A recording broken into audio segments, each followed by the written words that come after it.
President Obama today was supposed to receive an award for transparency in government, but it was pushed back. Meanwhile, a new study raises questions about just how clear the transparency situation actually is. White House correspondent Wendell Goller takes a look at whether things are really different under a president who promised unprecedented access. Aides say a full schedule forced the president to postpone a planned award ceremony in which he was to be honored for transparency in government at the very last minute, which was just as well for his congressional critics who say Mr. Obama hasn't earned the award anyway. Maybe they're hoping that this kind of award will encourage him actually to grant more FOIA, not less FOIA requests than his predecessor, and a whole host of other places in which this administration has been more secretive, not less secretive. An AP study indicates the number of Freedom of Information Act requests was up last year, but the administration took action on fewer cases, and a number of federal agencies took longer to provide records.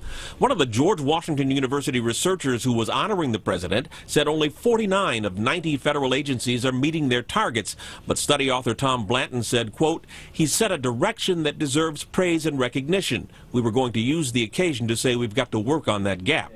The White House says only 13 agencies were meeting their targets the year before, and the standards Mr. Obama has set are much higher than his predecessors. And it is because of his commitment to the issues of openness and transparency that he is receiving this award, and he'll continue to be committed to it. The White House criticism goes beyond Freedom of Information requests.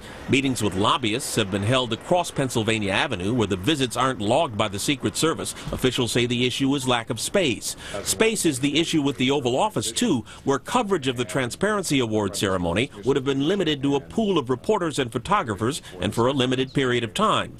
Vice President Biden has meetings with transparency officials that are closed to the press.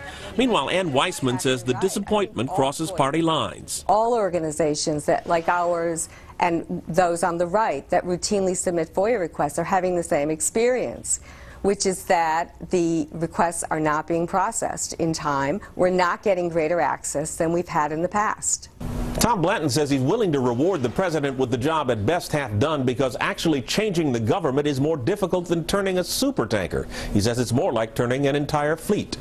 At the White House, Wendell Goller, Fox News.